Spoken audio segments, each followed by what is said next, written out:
दुनिया की सबसे बड़ी कंपनियों की रेस में अब ऐसा नाम जुड़ चुका है जिसने पूरे वॉल स्ट्रीट को हिलाकर रख दिया है। मैं बात कर रहा हूं एनवीडिया की।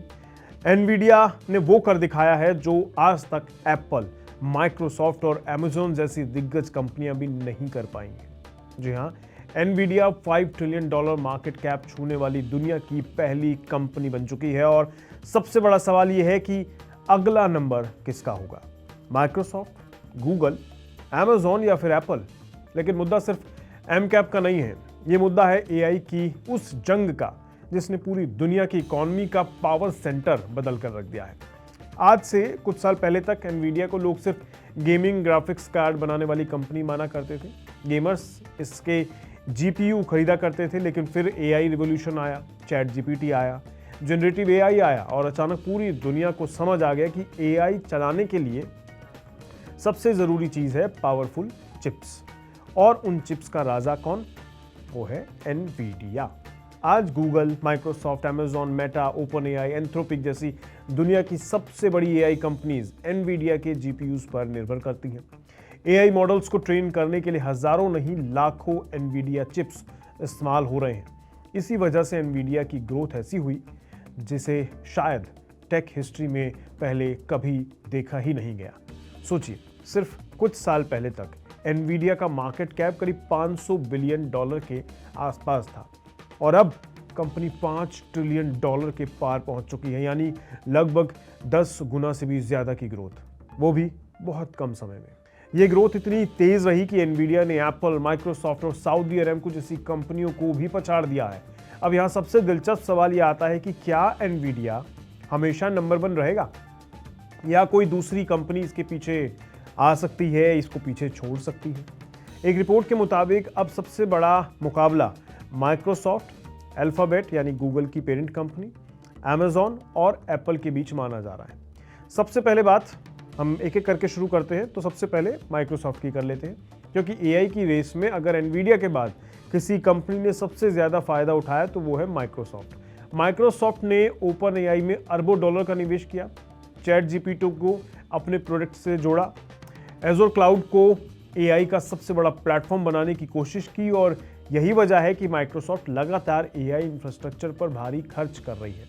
लेकिन यहाँ एक ट्विस्ट है, माइक्रोसॉफ्ट जितना एनवीडिया पर निर्भर है उतना ही एनवीडिया की ताकत भी माइक्रोसॉफ्ट की वजह से बढ़ रही है, क्योंकि माइक्रोसॉफ्ट अपने डेटा सेंटर में लाखों एनवीडिया जीपीयूज खरीद रहा है, यानी दोनों कंपनियां एक दूसरे की ग्रोथ को फ्यूल कर रही हैं। अब बात गूगल यानी अल्फाबेट की कर लेते हैं। यहाँ मामला और ज़्यादा खतरनाक हो जाता है, क्योंकि गूगल सिर्फ एनवीडिया के चिप्स इस्तेमाल नहीं कर रही बल्कि खुद के एआई चिप भी बना रही है। गूगल का क्लाउड बिजनेस तेजी से बढ़ रहा है और रिपोर्ट्स के मुताबिक गूगल अब अपने कस्टम एआई चिप्स को कमर्शियल लेवल पर बेचने की तैयारी में है, यानी वो एनवीडिया को सीधे चुनौती देना चाहता है। रॉयटर्स की रिपोर्ट के मुताबिक अल्फाबेट का मार्केट कैप तेजी से एनवीडिया के करीब पहुंच रहा है और इसकी सबसे बड़ी वजह है एआई का डायरेक्ट इस्तेमाल गूगल सर्च, एड्स और क्लाउड बिजनेस में। यानी गूगल सिर्फ एआई इंफ्रास्ट्रक्चर नहीं बेच रहा है बल्कि एआई से सीधे पैसे भी कमा रहा है। अब अमेज़न को समझिए, क्योंकि बहुत लोग अमेज़न को सिर्फ ई कॉमर्स कंपनी मानते हैं, लेकिन असली पैसा अमेज़न का AWS यानी अमेज़न वेब सर्विसेज से आता है, वहाँ से कमाई होती है। पूरी दुनिया की हजारों कंपनियां AWS पर चलती हैं और अब एआई बूम की वजह से क्लाउड की डिमांड और बढ़ गई है। अमेज़न भी एआई डेटा सेंटर पर अरबों डॉलर खर्च कर रहा है और एनवीडिया के जीपीयूज खरीद रहा है, लेकिन साथ ही अमेज़न खुद के एआई चिप्स भी डेवलप कर रहा है ताकि एनवीडिया पर निर्भरता कम हो सके। यानी एआई की इस लड़ाई में हर कंपनी 2 काम कर रही है, एनवीडिया से चिप भी खरीद रही है और खुद के भी बना रही है, और एनवीडिया को रिप्लेस करने की तैयारी इससे तेज हो जाती है। अब आते हैं एप्पल पर, जो कभी दुनिया की सबसे वैल्यूएबल कंपनी थी, लेकिन एआई रेस में फिलहाल थोड़ी पिछड़ गई है। एप्पल के पास मजबूत इकोसिस्टम है, करोड़ों आईफोन यूजर्स हैं, लेकिन जनरेटिव एआई के मामले में कंपनी उतनी आक्रामक नहीं दिखाई देती। यही वजह है कि पिछले कुछ समय में एप्पल की एम कैप ग्रोथ बाकी एआई कंपनियों जितनी तेज नहीं रही है, लेकिन एप्पल को कभी कम नहीं आंकना चाहिए, क्योंकि जब भी एप्पल किसी टेक्नोलॉजी में पूरी ताकत से उतरता है तो वो इंडस्ट्री को बदल देता है। आईफोन इसका सबसे बड़ा उदाहरण है। इसलिए अगर एप्पल आने वाले समय में अपना बड़ा एआई इकोसिस्टम लॉन्च करता है तो पूरा खेल फिर से बदल सकता है। अब जरा इस $5 ट्रिलियन की वैल्यू को समझिए। ये इतनी बड़ी रकम है कि कई देशों की पूरी इकोनॉमी भी इससे छोटी है। यहाँ तक कि कुछ रिपोर्ट्स में बताया गया है कि एनवीडिया का मार्केट कैप भारत की जीडीपी से भी बड़ा हो गया है। लेकिन मार्केट कैप और जीडीपी में फर्क होता है। जीडीपी किसी देश की पूरी इकोनॉमिक एक्टिविटी को दिखाता है, जबकि मार्केट कैप सिर्फ इन्वेस्टर्स के भरोसे और कंपनी की स्टॉक वैल्यू को दर्शाता है। तो इसलिए दोनों चीज़ें अलग अलग हैं। कंपैरिजन करना बेमानी है, लेकिन फिर भी लोग आंकना तो शुरू कर ही देते हैं। तो ये चीज़ें दिखाती हैं कि आज टेक्नोलॉजी कंपनीज कितनी ताकतवर हो चुकी हैं, और यही वजह है कि अब पूरी दुनिया की स्टॉक मार्केट कुछ गिनी चुनी टेक कंपनियों के इर्द गिर्द घूम रही है।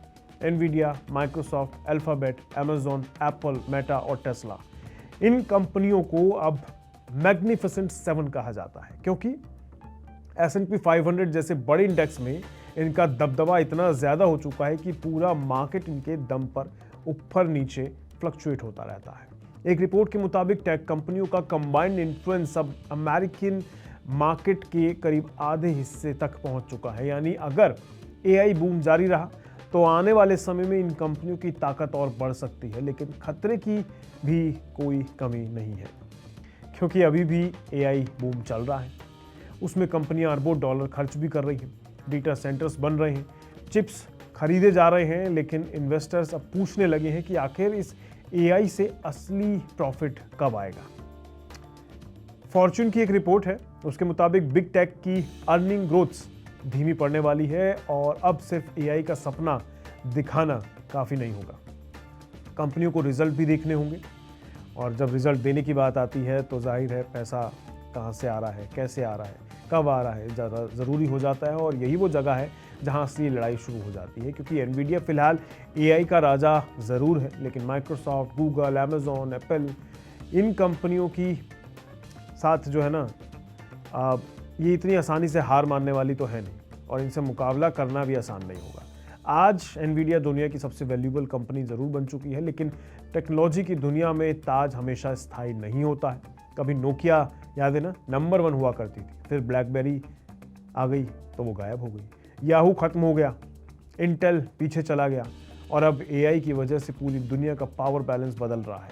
हो सकता है अगले 5 साल में गूगल नंबर 1 बन जाए, हो सकता है माइक्रोसॉफ्ट एआई का सबसे बड़ा खिलाड़ी बन जाए, या फिर एप्पल अचानक ऐसा एआई प्रोडक्ट लॉन्च कर दे जो पूरी दुनिया ही बदल कर रख दे। लेकिन एक बात अब पूरी तरह साफ हो चुकी है, आने वाले टाइम में दुनिया की सबसे बड़ी कंपनी वही होगी जिनके पास सबसे पावरफुल एआई होगा, और इस एआई वॉर का सबसे बड़ा हथियार है चिप्स, डेटा और क्लाउड। और फिलहाल इस खेल का सबसे बड़ा बादशाह तो भैया एनवीडिया ही है।